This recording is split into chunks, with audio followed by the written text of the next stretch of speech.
Сайн байцгаана уу? За агааран хоолтон гэж байдаг юм уу? Энэ боломжтой юу? Хүн ерөөсөө юу ч идэхгүйгээр юу ч уухгүйгээр амьдрах боломж байдгийм үү? За маш их одоо сенсацтай сэдв болж байна. Тэгээд мэдээж хэрэг энэ бол хүн болгоны өөр өөрсдийнх нь ихтгэл үнэмшил, хүн болгоны өөр өөр үзэл бодлын ялгаа тийм ээ.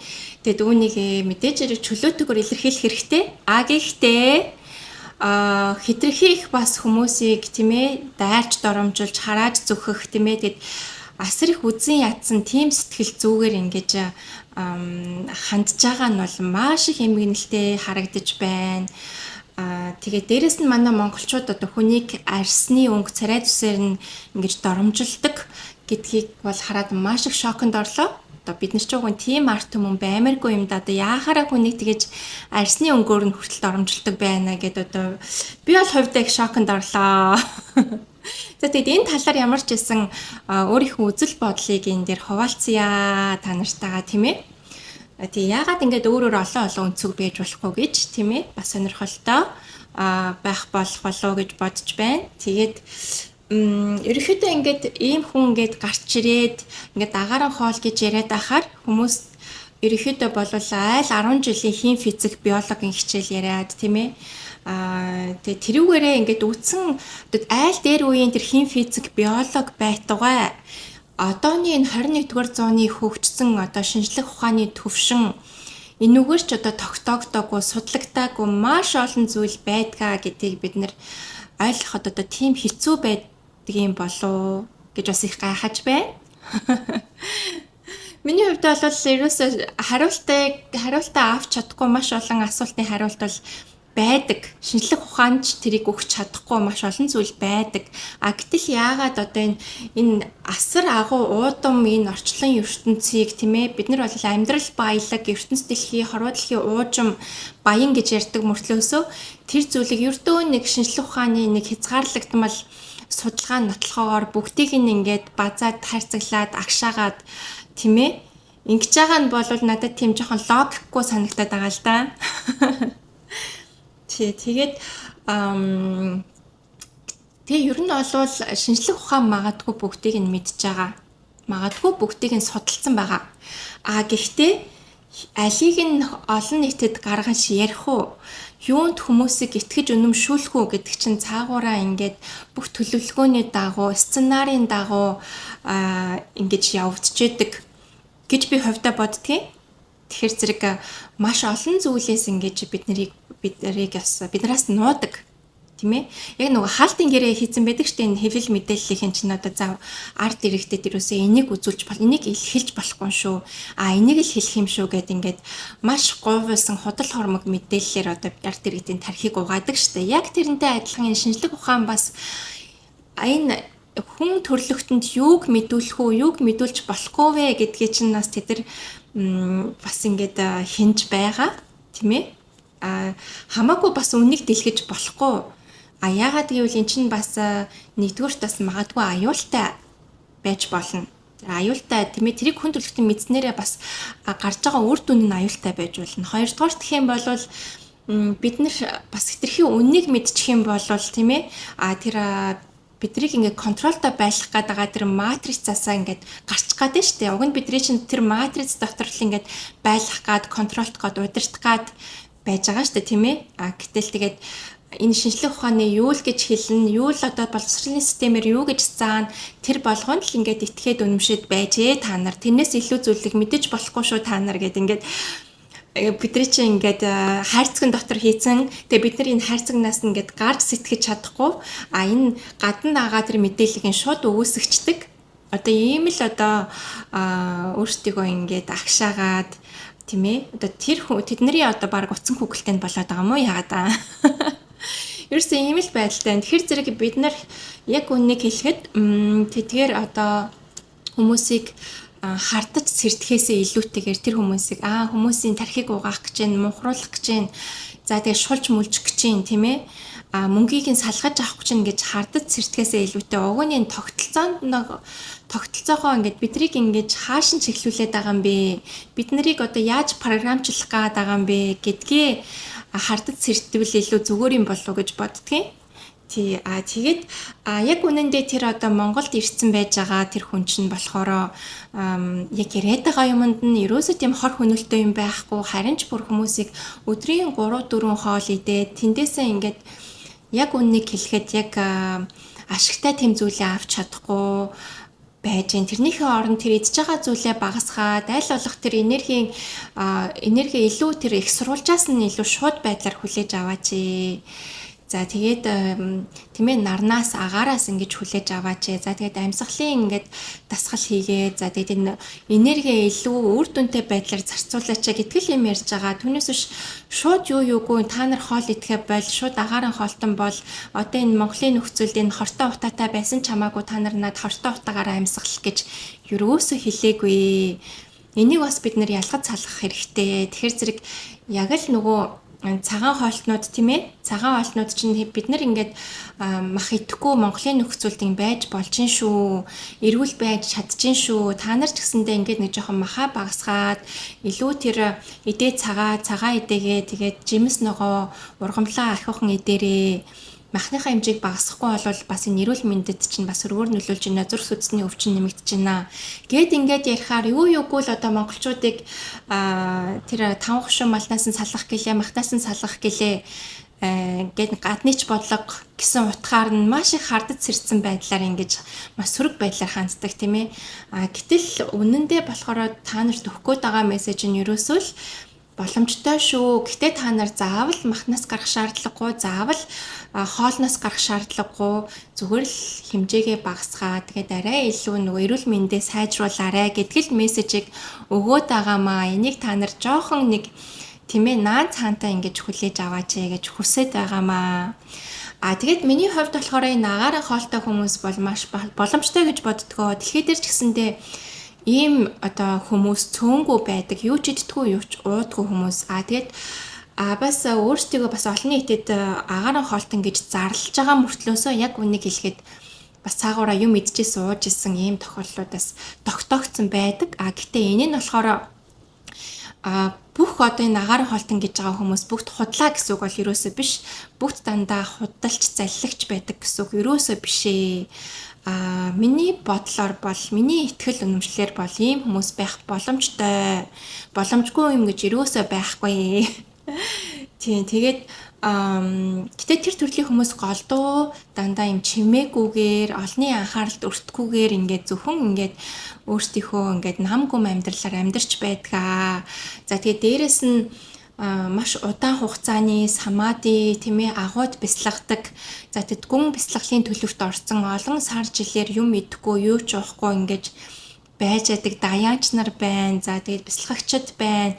Гэх мэтчлэн за тэгээд ингээд цаанаасаа л ингээд ерөөсөө идэх туршил нь буурсаар агаад бүр хоолч идэхэ болоод ингээд ерөөсөө юм идэхэ болцсон хүмүүс бол өөрсдийгөө тэгэж хүчлээ заавал хүчлээд юм идэх гээд уух гадах шаардлагагүй. Тэгээд ая зөнгөөрөө тэгээд цаанаас нь ингээд бүх ингээд энерги одоо бүх юм нь ингээд баланслагдчихэйдэг ийм одоо бие махбодтой ийм хүмүүс ч гэсэн байж л байдаг. Тэгэхээр зэрэг бид нар болохоор зэрэг тийм ээ юмыг бас байж болох юмаа гэдэг талаас нь аливаад асуудалд хандвал зүгээр юм болов уу гэж хувьдаа бодож байна. За тэгээд ерөнхийдөө бол биднэрт шинжлэх ухаан энийг хизээж баталж гаргаж ирж чадахгүй. Тэд нэр мэдсэн судалсан байсан ч гэсэн тэрийг ингээд тэр мэдээллийг биднэрт нээлттэй болгохгүй. Яагаад гэвэл нээлттэй болгочихл юм бол бид нар чинь хүмүүс чинь өө бид хүн төлөвтөн гэдэг чинь асар агуу хүчрэхэг потенциалтай чадвартай хүн бүр хөвгшөрөхгүй өхгүй ч байх боломжтой байна. Юу ч идэхгүй уухгүй ч байх боломжтой. Юунаас ч хамаарахгүйгээр амьдрах бүрэн боломжтой юм байна штэ гэд мэдүүлчихэл юм бол бид нар чинь тэр матрицаас чинь гараад тийм ээ дийлдэшгүй хүчтэй болох гээд байна штэ. Гэтэл бидний чинь болохоор зэрэг дийлдэшгүй хүчнээс маань тусгаарлаад олон зүйлээс хамааралтай, идэж уух юмнаас хамааралтай, өмсөж зүүх юмнаас хамааралтай байлах хүсэл сонирхол байгаа учраас бидний тийм байжж бид нэр контролт нь орно. Тийм байжж тэдний одоо тийм ээ утсан хүүхэлтэй шиг л одоо болох гээд байгаа учраас энэ бол тэднэрт ашигтай. Тэгэхээр зэрэг хэрвээ ингээд бид нар тийм ээ Google-ээс AI-аас асуугаад үзвэл Тийм ээ, олон зүйлийг асууж болно. Одоо жишээлх юм бол хүн 200 наслах боломжтой юу? 500 наслах боломжтой юу гэсэн бол үгүй боломжгүй л гэж хэлнэ. Ерөөсөө л одоо хамгийн ихтэй л 150 60 насаас хүн байдаг штэ. Тэрнээс өөр одоо байдгүй штэ. Тийм судлагдаагүй гэдэг юм л хариулна. А гэтэл яг үнэ хэлэхэд 200 байтугай 500 мянга насалцсан хүмүүс байдаг аа. За тэгээд энэ бол одоо илүү тийм сүнслэг талын хүмүүсийн илүү мэддэг, ойлгодог сэдв байдаг. А гэтэл энэ зөвхөн шинжлэх ухаан хөөдөг, зөвхөн шинжлэх ухааны нотолсон зүйлдэл итгэдэг хүмүүс бол асар их хоцрогдож явж байдаг. За тэгээд дээрэс нь тэгээд өөр одоо юу ч сууж болно. За энэ телепатаар хүмүүс хоорондоо харилцах. Тийм ямар ч одоо утас ийм багаж хэрэгсэл ашиглахгүйгээр ингэж хоорондоо холбоо үүсгэх, харилцах, нэвтрэлцэх. За тэгээд хүнтэй байдугаа амьтантай, өв сургамалтай, модтой хүртэл ингэж телепатаар дамжуулж ингэж ярилцах юм боломж байдгүй гэвэл наа чим өстой одоо тийм мэддэхгүй судлагдаагүй л гэдэг юм хэлнэ. Гэтэл энэ бол үнэхээр байдаг зүйл. За энэ бол тэгэхээр зэрэг бид нэр одоо энэ зөвхөн шинжлэх ухааны нээлт ололтонд ингэж өөрсдийнхөө оюун санааг ингэж хязгаарлаад байх утгагүй юм аа. Энэ дэлхийн ертөнцийн чинь өөр асар удам, асар хязгааргүй олон хэмжээстэй бидний оюун санаа гэсэндээ асар олон хэмжээстэй байхад тийм ээ 2 3хан хэмжээст ингэж агшаагаад, хайрцаглаад тийм ээ өөрсдийгөө юм өчүүхэн болохоод агшаагаад байна гэдэг бол бас харамсалтай юу харамсалтай. За тэгэхээр зэрэг тэр бурхан багшийн одоо тэр тийм ээ бурхан багш чинь бүр нисэж хүртэл үзүүлсэн байдаг штэ. За тэгээд Есүс ч гэсэндээ нусан дээр алхаж үзүүлсэн байдаг штэ. Тэгээ үүнийг шинжлэх ухаан тайлбарч чадж байгаа юм уу? Тийм ээ. За тэгээд ер нь бол сүнс гэж байд юм уу? Хойд нас гэж байд юм уу? Энэ үеийн өөр шалтгаан үр дагаврын хууль гэж ер нь байд юм уу гэдгийг яагаад шинжлэх ухаан одоо хүртэл тайлж гаргаагүй байгаа. За тэгээд энэ тийм ээ одоо тэгээд энэ сүнс тэгээд өгсний дараа хаачдгийн өвхөөс өмнө хаана байсан гэдгийг яагаад шинжлэх ухаан тайлаагүй байгаа. Энийг одоо бид нэр жоохон одоо энэ тийм ээ бас өөртөөсөө асууж үзээд шинжлэх ухаанаас ч гэсэн бид нар энэ хариултыг нэхмээр байна шүү дээ тийм ээ. Тэр энийг хариултыг гаргаж ирч чадахгүй байгаа шинжлэх ухаанд одоо хамаг зүйл итгэл үнэмшлээ даатгах нь хамаг оюун санаагаа даатгах нь гэдэг бол асар надад бол их утгагүй санагдчих байгаа. Логикийн хувьд ч гэсэндээ асар логикгүй санагдчих байгаа. Тэгэхээр зэрэг та нар штэ та нараас юу хүсмээр вэ гэхээр зэрэг битгий өөрийгөө ингэж хязгаарлаа. Та нар бол асар их олон хэмжээст та нарын ухамсар ингээд хөгжихөөн хэрээр оюун санаа чи хөгжихөөн хэрээр илүү ойлголт чинь улам тэлээд илүү н хайрцагнаас гарч сэтгээд те одоо ингээд олон зүйлийг ингэж ойлгож мэдэх юм боломж байдгаа. Магадгүй бид нартын шинжлэх ухаан биднэрт одоо энэ бид нар өөрсдийнхөө ДНК-г 100% ашиглах боломжтой гэдгийг хүртэл нууж байгаа штэ. Бид нар ДНК-гийнхаа зөвхөн 2% л ашиглаж болно. А үлдсэн 98% нь бол ямар ч хэрэггүй хог хаягдал тийм ээ. А гэтэл энэ үлдсэн 98% чинь асар том үүрэг гүйцэтгэж яадаг. Асар их потенциалтай зүйл байж яадаг. Энийг одоо биднээс нууж штэ. А тэгээд нэг гаргасан одоо шинжлэх ухааны баримт дараа нь өөрчлөгддөг. Энэ худлаа хэлсэн байлээ шүү. Одоо ийм болцсон шүү гэдэг ингээд өмнөх одоо ололтоо дандаа үгүйсгэж яадаг шүү дээ. Тэгээд одооны ололт нь магадгүй ирээдүйд үгүйсгэх боломжтой гэдгийг бас бид нар бодож үзэх хэрэгтэй. Тэгэхээр энэ өөрөө өөрийгөө үгүйсгэж яадаг. За дээрэс нь одооны энэ потенциал нь олон зүйлийг одоо баталж амжихгүй байхад бид нар одоо ийм зүйлд хамаг ихтгэл үнэмшлээ даатгах гэдэг бол үнэхээр зүгээр ерөөсөө миний хувьд жоохон эрүү сэтгэлгээ биш болоо гэж бодож байна. Тэгэхээр та нар ч гэсэн энийг бас бодож үзээрэй. За тэгээд ерөнхийдөө ер нь олвол хүн одоо ингээд өөрсдийнхөө сэтгэлгээг аль болох ингээд сайн тэлээд бид нар бол маш олон хэмжээст одоо оюун санаатай. За тэгээд ингээд бид нэр ингээд ДНК-гийн дээр үлдсэн 98% үнэхээр ингээд идэвхжүүлчих юм бол магадгүй тэр дундаас бид нэр хөшгүй мөнхийн чадвартай юм байна. Хөгшөрөхгүй байх боломжтой юм байна. Гэх мэтлээ одоо юу ч гарч ирж болно шүү дээ, тийм ээ. Гэтэл одоо шинжлэх ухаан биднээс яагаад нуугаад байгаа? Яагаад гэвэл бид нарыг хөгшөрдөг, үхдэг одоо энэ программыг биднэрт багаас нь суулгаад өгсөн. Энэ программын дагуу ингэж удирдахыг хүсэж байна. бид нар одоо хөшгүй мөнхийн залуу байж болохгүй ээ. Тэдний хувьд ерөөсөө болохгүй заяа. Тэгээд хитрхи одоо бид нар хүчтэй болчих гээд байна л да.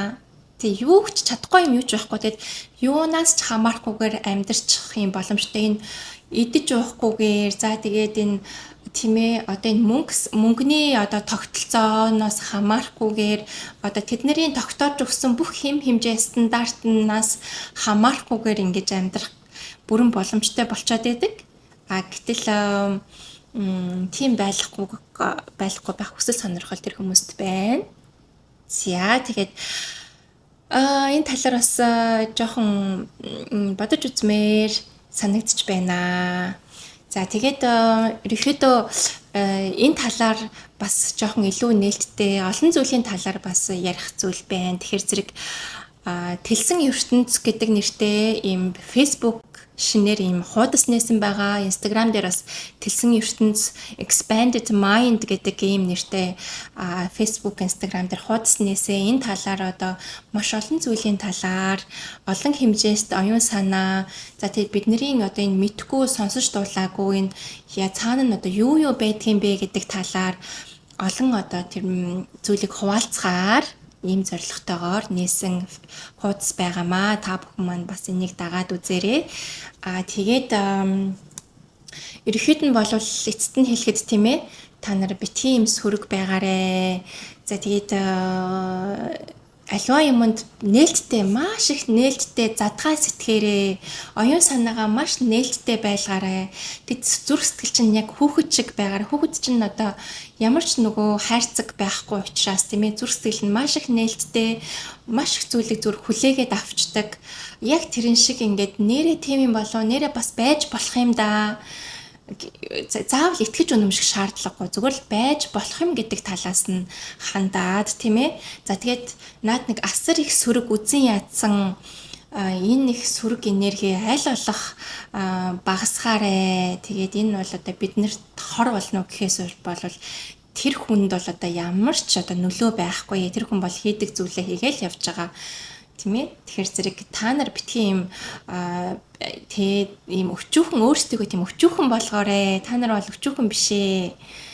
Хүн болгон ДНК-д нь асар их өгөгдөл байж байгаа. Тэр өгөгдлөө яаж нээх үү, яаж өөрийгөө тэлэх үү, оюун санаагаа яаж тэлэх үү гэдэг дээрээ илүү бодоо анхаараа тийм ээ. Тэр бусад хүмүүсийг тэгэж үзэн ядах, доромжлох гэдэг бол өөрсдөө ямар хүчүүхэн гэдгээ л харуулж байгаа болохоос биш та нарт одоо тэр хүнээс илүү дээр болгоод байгаа юм ерөөсөө байхгүй. За тэгэхээр одоо тийм ээ эерэг байгаарай. Тийм тэгэхээр зэрэг та нар ингээд сөрөг ямар хэмжээгээр сөрөг байна тэр хэмжээгээрээ энэ матрицын өгөөш нь энэ матрицын хоол нь болж байгаа тэрийн өөрсдөө хамаг энергийг тэр одоо тэр хүмүүст одоо тэр биднийг контролдоод байгаа захираад байгаа удирдах гээд байгаа хүмүүст хамаг энерги соруулаад байгаа гэсэн үг шүү. За тэгэхээр зэрэг энэ яаж бидний энергийг сордог яаж биднийг ингэж үзэн ядалтуунд ингэж амьдруулад байгаа юм зохион байгуулалттай гар одоо ийм нөхцөл байдлыг үүсгдэг талаараа бас энэ Тэлсэн ертөнц хуудасаараа дамжуулж бас та нарт мэдээлэл хүргэнэ. За тэгээд та бүхэн тэгээ дараа уулзъя. Түр баяртай.